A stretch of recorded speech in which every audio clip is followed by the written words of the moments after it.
memuru. Alkol bey sorma, radara takıldık iki tapınakta. Magnumlar patlar o başında. I'm a hitman. I'm a hitman. I'm a hitman. Pull out the hitman. I'm a hitman. Pull out the. I'm a hitman. I'm a hitman. I'm a hitman. Pull out the hitman. I'm a hitman. Pull out the. Yine geldik buradayız, hiçbir zaman durmayız. Biz yeniden ortamdayız, oyunda bir numarayız.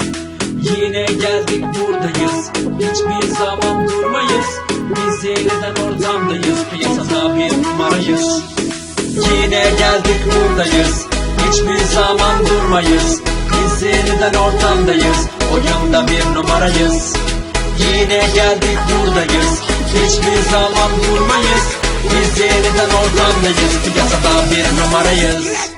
Güvenilir olduğumu herkes bilir. Bebeler ortamda böyle mi gezilir? Siz oyun için ona buna ağlarken piyasa elinizde, hakkınızı bilin. 3-5 kuruş indirimle satarak ekmeğimizi taş çıkaran ahmak Ali Baba Yiğit de gel bir kere tanış, görelim sendeki nasıl icra. Söz konusu işin namımsa eğer en kralı gelsin hiç affetmem. Soyadım gibiyim Baba Yiğit gibi, hepinize engel olurum beyler. Güvenilir alım satım ortamında, sapasağlam ayaktayız biz usta. Baba Yiğit piyasada bir numara, çar beşi her şey bir arada.